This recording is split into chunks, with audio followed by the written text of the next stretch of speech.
Once we've applied UV mapping coordinates to our objects, we need to edit the placement of the mapping coordinates on those objects. This file contains 3 objects: a plane, a cylinder, and a sphere.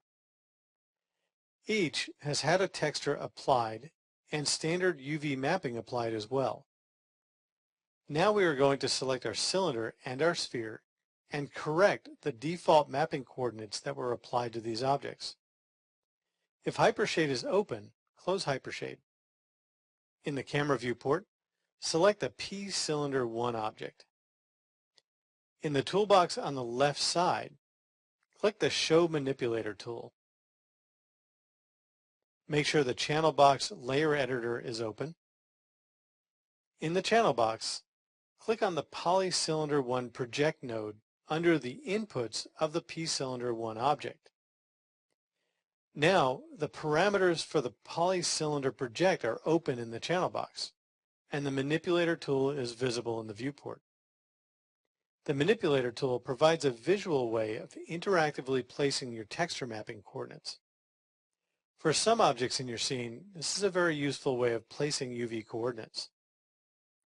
The manipulator offers a way to interactively scale and position the UV coordinates by simply clicking and dragging on the nodes located at the corners and in the center of the manipulator.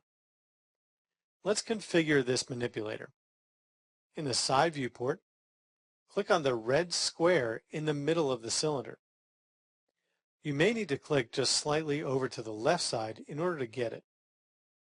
Then click and drag the manipulator handle all the way to the right side and release the mouse button. Look in the projection horizontal sweep parameter in the channel box, and it should read 360. That gives us a 360-degree wrap around our cylinder. Now let's orient this so that we can see the Burple Cola text. In the front viewport, click on the red T at the very bottom of the manipulator.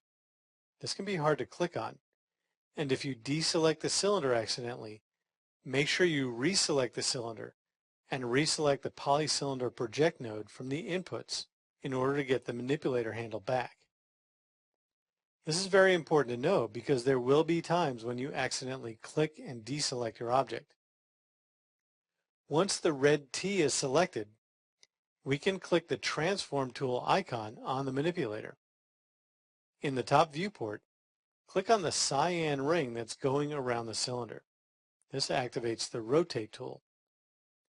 Now click on the green ring, then drag your mouse until you see the Burple Cola logo on the cylinder in the camera viewport. Then release the mouse button. Press Q on the keyboard to get out of manipulate mode. This has allowed us to edit the UV mapping coordinates that we placed on the cylinder to obtain the results that we want visually. Now select the sphere. This time, we'll adjust the mapping coordinates by inputting the values into the channel box. In the channel box, click the Polysphere 1 Project node under the inputs. Set the Project Horizontal Sweep parameter to 360. Then press Enter to accept the value. This will give us a 360-degree sweep of the projection all the way around the equator of the sphere. For the projected vertical sweep value, enter 180. This will set the vertical sweep to 180 degrees, going from the top of the sphere all the way to the bottom. This edits our spherical parameters so that the spherical texture map we've applied as our globe fits onto the sphere properly.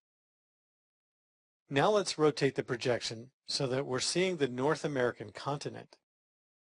Set the Y rotate value to 55 and press Enter.